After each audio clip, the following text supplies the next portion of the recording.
Olá, ouvintes. Sejam bem-vindos a mais um Bits Sem Rio, seu boletim de inovação, tecnologia, segurança e privacidade. Eu sou a Andressa Carvalho e estou aqui com o nosso especialista, Fábio Xavier, que faz a curadoria de todas as novidades que a gente comenta. Tudo bem, Fábio? Tudo ótimo, Andressa. Pronto para mais um papo com os temas mais quentes e relevantes de hoje. Que ótimo! No episódio de hoje vamos falar de tudo um pouco. Na parte de inteligência artificial, vamos entender como a tecnologia está combatendo memes de ódio, tomando decisões baseadas na verdade, gerando imagem e texto ao mesmo tempo e até desvendando os segredos do nosso DNA. É muita coisa. Sim, é muita inovação, né?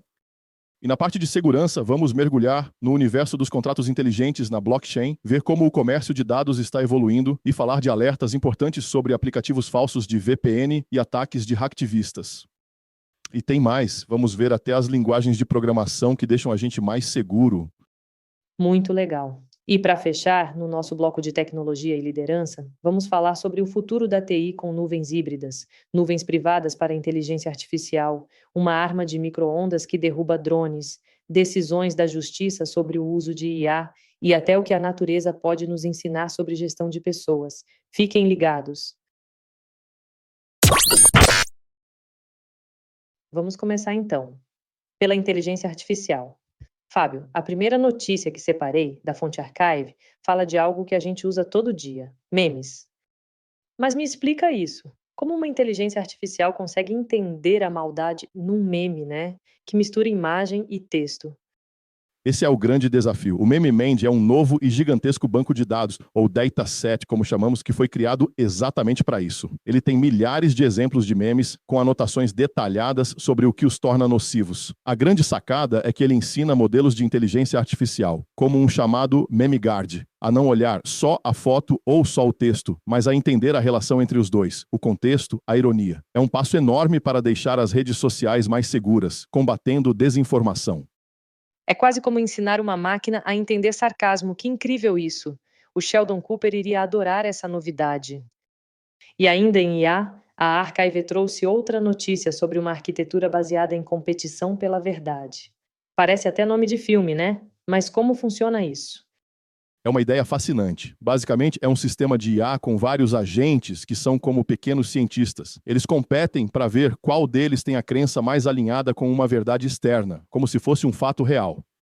Eles ajustam o que pensam com base nos resultados que observam, o que melhora muito a precisão e a segurança das decisões da IA no nosso dia a dia. E para garantir a confiança, eles usam identidades criptográficas para a gente saber quem é quem ali dentro. Incrível isso! E falando em criar coisas, a fonte MarkTech Post fala de um tal de Omnigen 2, uma IA que gera texto e imagem juntos. Mas isso já não existe, o ChatGPT, por exemplo? O que ele tem de diferente dos outros modelos que já fazem isso? A grande sacada do Omnigen 2, criado pela BA de Pequim, é que ele separa o processo de gerar texto e o de gerar imagem. E mais, ele tem um mecanismo de reflexão, que permite que ele mesmo se corrija e faça ajustes durante o treinamento. Isso resulta em criações muito mais coerentes e personalizadas, o que vai facilitar muito a vida de quem cria conteúdo digital. Ah, entendi. Isso é uma mão na roda para a criatividade, né? Agora, as notícias que mais me impressionaram foram sobre o AlphaGnome, que saíram no DeepMind Blog e na MIT Technology Review. Pelo que entendi, é uma IA do Google que ajuda a gente a entender nosso próprio genoma. É isso mesmo? Como isso funciona na prática? Pense no nosso DNA como um manual de instruções gigante, beleza? O AlphaGnome consegue ler esse manual e prever o que acontece quando uma pequena letra muda de lugar. Ele analisa sequências de até 1 milhão de letras e diz como isso afeta nossos genes. Isso permite aos cientistas fazer experimentos virtualmente, economizando tempo e dinheiro e ajudando a descobrir as causas de doenças e a criar novos tratamentos de forma muito mais rápida. Muito top, né? Isso é simplesmente revolucionário. Pode mudar a vida de pessoas com doenças raras ou câncer, ajudando a encontrar possíveis curas de maneira muito mais rápida. Mas agora vamos para o nosso bloco de segurança cibernética, que sempre traz alertas importantes. Fábio, uma notícia da Archive diz que menos de 1% dos contratos inteligentes, ou smart contracts, na rede Ethereum tem o código aberto. O que isso significa? Isso é perigoso? Significa que a grande maioria desses contratos digitais funciona como uma verdadeira caixa preta. Você usa, mas não sabe quais são as regras, o que é um risco gigante. A inovação aqui foi usar modelos de linguagem avançados para traduzir o código de máquina desses contratos para algo que nós, humanos, possamos ler e entender. Isso permite fazer uma auditoria, encontrar falhas e proteger os usuários de fraudes, o que torna as transações em blockchain muito mais seguras para todo mundo. É como finalmente poder ler as letras miúdas de um contrato antes de assinar, né? E ainda em blockchain, a Archive fala sobre o IOTA, um sistema para comércio de dados, como ele torna essa troca mais segura. O comércio de dados é essencial para a Web 3.0, mas os sistemas atuais não são muito seguros ou escaláveis. O IOTA resolve isso usando uma combinação de criptografia avançada e outras tecnologias como o IPFS e o zk-SNARK. O resultado é um sistema muito mais rápido e seguro, superando os concorrentes em até 130 vezes nos testes que foram realizados. Para nós, usuários comuns, isso traz mais transparência e segurança nas transações de dados. E segurança é tudo, né? E falando nisso, né, a matéria da Dark Reading me deixou de cabelo em pé. Existe uma versão falsa com um cavalo de Troia de um aplicativo de VPN, o SonicWall Net Extender. Ué, mas VPN não era para proteger a gente? Sim, isso mesmo, e é essa a armadilha. Os criminosos criam uma cópia perfeita do aplicativo legítimo. O usuário instala pensando que está se protegendo, mas na verdade está abrindo a porta para os hackers roubarem informações sensíveis e invadirem sistemas da empresa. Como o uso de VPN é muito comum, o risco é enorme, o que reforça a necessidade de conscientização e de manter os programas sempre atualizados. É um alerta muito importante. E as ameaças não param, né? A fonte Gibi Rakes on Security noticiou que grupos de hacktivistas pró-Irã atacaram empresas e até militares dos Estados Unidos. Como assim, né, gente? Imaginem o impacto disso. Pois é, o impacto é gigante e global, né? Esses ataques, que são uma retaliação a ações contra locais nucleares iranianos, aumentam a tensão geopolítica no mundo digital. O Departamento de Segurança Interna do EUAISA já emitiu um alerta sobre isso. Para as pessoas comuns, isso pode significar instabilidade em serviços de comunicação e financeiros, aumentando a preocupação com a segurança no geral. É o mundo real e o digital cada vez mais conectados. Para fechar o bloco de segurança, a mesma fonte, GB Hackers, falou de um guia da CISA e da NSA sobre linguagens de programação mais seguras.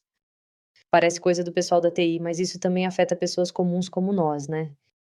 Afeta diretamente, principalmente porque nós somos usuários das aplicações e sistemas. O guia mostra que a maioria das falhas de segurança, cerca de 75%, vem de problemas de gerenciamento de memória no código. Linguagens como Rust e Java são construídas para evitar isso. Para ter uma ideia, depois que o Android começou a usá-las, as vulnerabilidades caíram de 76% para 24%. Muita coisa, né? Por isso que incentivar os programadores a usar essas linguagens mais seguras torna os aplicativos e sistemas que usamos todo dia muito mais confiáveis e com menos brechas de segurança. Ufa, quanta coisa! Vamos agora para o nosso último bloco, tecnologia e liderança. O portal IT Forum trouxe uma visão do CEO da HP. É sobre o futuro da TI. O que ele quis dizer com TI híbrida e inteligente? O Antônio Neri, CEO da HPE, explicou que o futuro é uma combinação de nuvem híbrida, que mistura a nuvem pública com a privada, inteligência artificial e redes que se gerenciam sozinhas. Uma plataforma como o GreenLake Intelligence usa IA para otimizar tudo isso, simplificando a gestão, aumentando a eficiência e a segurança das empresas. No fim, isso torna a tecnologia melhor e mais acessível para todos nós. E na mesma linha, a HP também lançou uma nuvem privada, só para inteligência artificial, certo? Para quem é essa solução? Perfeito. A HP é Private Cloud AI, foi pensada para setores que não podem ter seus dados expostos, como governos e bancos. Ela oferece altíssimo desempenho e segurança para rodar os projetos de IA mais críticos e ainda vem com um ecossistema com mais de 75 casos de uso prontos, o que facilita muito a vida das empresas que querem transformar seus dados em valor de verdade. Muito estratégico isso. Agora, uma notícia que parece de filme, da MIT Technology Review Brasil. Um micro-ondas gigante que derruba drones Isso é ficção científica? Uma nova arma? Como funciona essa arma? Parece ficção mesmo, né? É o sistema Leônidas, criado pela startup Epirus. Ele foi feito para combater uma ameaça nova e perigosa, enxames de drones armados que são difíceis de parar com mísseis. O Leônidas lança um pulso de micro-ondas que simplesmente frita a eletrônica dos drones, derrubando vários de uma vez a um custo muito baixo.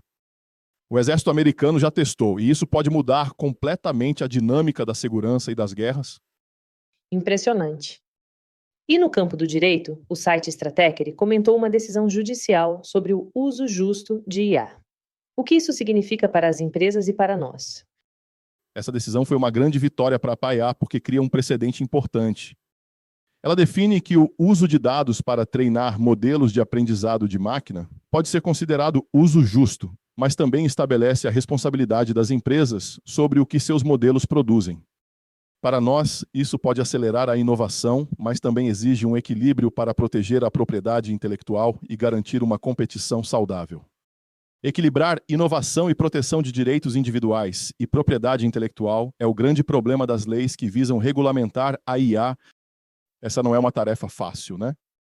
Não mesmo, mas é um debate fundamental para o futuro. E para fechar com uma reflexão mais humana, a fonte Thought Leaders trouxe um artigo que usa a natureza para falar de engajamento no trabalho. Que lições são essas? A ideia é ver as empresas como sistemas vivos. As lições são simples e poderosas. Tornar o engajamento algo essencial e não opcional. Aceitar que esse tem sim limites. Permitir que as equipes se organizem sozinhas. E ter essa visão de que a organização é um organismo vivo. No fim, isso cria um ambiente mais motivador e colaborativo, onde as pessoas se sentem mais valorizadas. É uma forma muito bonita e orgânica de pensar o trabalho. Fábio, que maratona de notícias. Passamos por tudo, da guerra cibernética à biologia, da ficção científica à gestão de pessoas. É incrível ver como a tecnologia permeia todas as áreas da nossa vida. Sim, verdade, Andressa. A tecnologia é essa ferramenta poderosa que, como vimos hoje, pode ser usada para o bem, como curar doenças e tornar a internet mais segura, mas também apresenta riscos e desafios que precisamos discutir abertamente, desde a segurança dos nossos dados até a ética por trás das novas armas. O importante é estarmos sempre bem informados. Com certeza. E é para isso que temos o Bits, né? E com isso chegamos ao fim de mais um Bits. Fábio, muito obrigada, como sempre, pela aula. Eu que agradeço o papo, Andressa. E a você que nos ouviu, muito obrigada pela companhia. Se você gostou, compartilhe este episódio. E para ler todas as notícias que comentamos aqui, acesse o site www.fabioxavier.com.br. Não deixe também de seguir o Fábio no LinkedIn, é só procurar por Fábio Correia Xavier. A gente se encontra no próximo Bits.